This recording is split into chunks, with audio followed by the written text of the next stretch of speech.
o mais breve possível. Professor Fernando Vasconcelos, que está aqui, bom dia. Servidores, colegas advogados e todos que assistem, bom dia. Excelências, nós estamos tratando aqui de um caso que, para mim, é um caso bem diferente de todos que eu já tive de defesa médica. A gente já atua com isso há muitos anos, mas esse caso ele tem algumas peculiaridades bem diferentes. Nós estamos falando de um caso de uma senhora que foi para uma festa, para uma comemoração, para alguma coisa, chegou em casa, tinha consumido bebida alcoólica e ela tropeçou da escada e caiu com a cabeça no pé da mesa da sala. Na hora só estava ela e o esposo. E o esposo ligou para a filha, que é nutricionista, se não me engano, alguma coisa nessa área, ou é terapeuta ocupacional, alguma coisa assim. E ele pediu para ela o que eu faço. A filha dele disse, coloca um colar que eu tenho, desses de torcicolo, dessas pessoas que têm problema muscular. E ele tentou de algum jeito colocar esse colar, a filha depois veio e também atendeu, a funcionária dela também veio e atendeu, chamaram o SOS Unimed, foram para o hospital, estava tudo estabilizado lá no hospital. Ela estava com os movimentos preservados, ainda estava consciente, preservada, mas estava muito agitada, e ela mesma fala isso, que ela estava com síndrome da pernas inquietas, estava muito agitada, estava alcoolizada, como eu falei, e depois do atendimento médico, durante o atendimento médico, foi feito os exames, foi pedido todos os exames, e ela, depois, já de manhã, já 4 horas da manhã, ela começou a ter uma piora no quadro dela. E aí, houve uma discussão sobre operar, se tinha que operar, cadê o neurologista, e o neurologista depois fez a avaliação, e aí depois, em sequência, ela foi operada, teve uma discussão de qual era o hospital, se mudava de hospital, enfim. E aí ela ficou com a tetraparesia. O que é isso? É a pessoa ficar com os movimentos diminuídos. Ela não teve uma tetraplegia, ela não teve os nervos rompidos. Ela teve só uma piora da mobilidade dos 4 membros, por causa da queda que ela sofreu. No Brasil, só no Brasil, cerca de 8 pessoas por dia sofrem lesão cervical por causa de queda em água rasa, queda de moto, acidente com arma de fogo. E foi isso que aconteceu com ela. E aí ela entra com ação contra o médico e contra a Unimed, contra o Hospital da Unimed, alegando contra o médico que houve falha no procedimento de atendimento, negligência no pedido dos exames e também na questão de que teria sido sentada pelo médico para fazer uma sutura. E isso foi o ponto central da discussão desse processo. Ela teria ou não teria sido sentada pelo médico para fazer uma sutura. Na audiência, a filha e a sobrinha por afinidade, relatam que ela teria pedido para sentar e o médico sentou a paciente para fazer uma sutura na testa, porque quando ela caiu com a cabeça no pé da mesa. E eles alegam isso, que o fato dela ter sido sentada, logo depois dela ter sido sentada, ela começou a referir sinais e sintomas de piora, um choque, algum grito, alguma coisa assim, e isso teria sido o fator de piora da situação. Só que, como eu falei, algumas coisas nesse caso são bem diferentes de todos que eu já peguei. Primeira coisa, a juíza não leva em consideração que o profissional de saúde, o enfermeiro que estava lá, afirma que isso não aconteceu. Ela não leva isso em consideração. Ela não leva em consideração que a família manipulou a paciente quando houve o acidente. E como a família não sabia, na hora de acusar, que isso seria importante, ela junta no processo fotos da paciente. Isso aqui foi a parte autora que juntou no processo, tá? Foto da paciente na hora do acidente, sentada numa cadeira, olha aqui, sendo manipulada pela funcionária.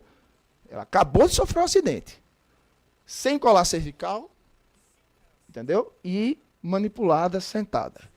Isso aqui foi juntado pela parte autora, tá? Tá no processo.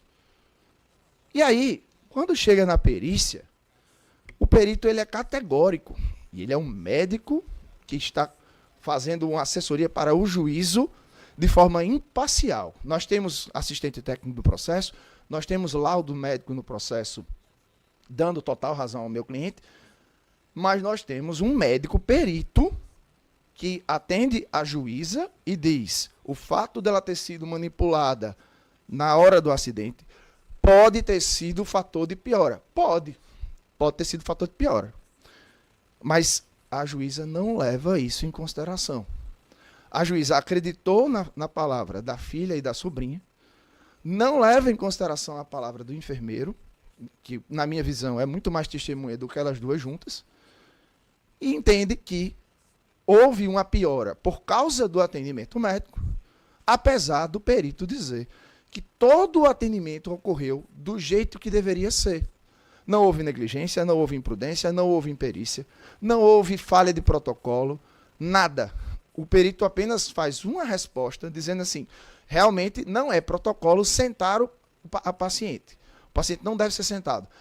E aí a juíza diz: está vendo? Como o perito está dizendo que não é para sentar, então eu entendo que houve o erro médico. Mas ninguém está reconhecendo que a paciente foi sentada pelo médico. Agora, é incontroverso que a paciente foi sentada pela família na hora do acidente.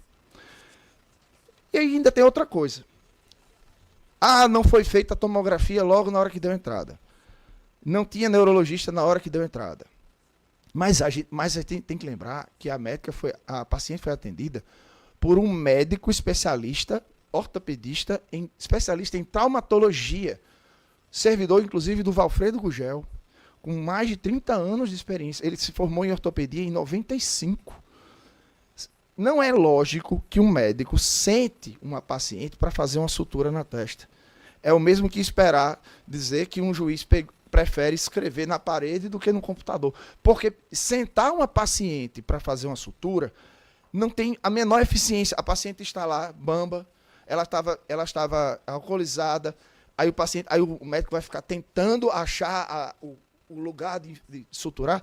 Não, ela tem que estar estabilizada, ela tem que estar deitada. O médico não vai querer que ela sente para fazer a sutura. Então não é crível, não é verossímil que o médico tenha sentado a paciente para fazer isso. Mas vamos lá. Digamos que ele tenha sentado. Digamos que isso tenha acontecido.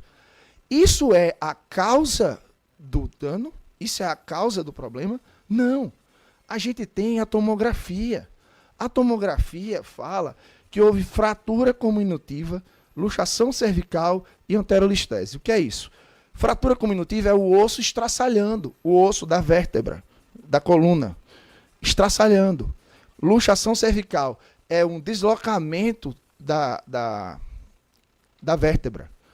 Anterolistese é o desalinhamento que causa uma lesão na medula.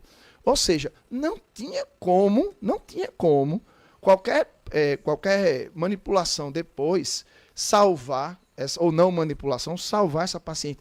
Ela tinha esse resultado como evidente, e ela ia ter esse resultado. Mesmo que operasse com o neurocirurgião, mesmo que tivesse tido todo o atendimento, ela ia ter esse resultado. E isso está dito na perícia. O perito está dizendo que não houve erro médico, não houve falha no atendimento e que o resultado era inevitável por causa do exame da tomografia, por causa da natureza da lesão dela. Então, a juíza comete uma falha lógica. Né? O direito romano já previa esse tipo de falha.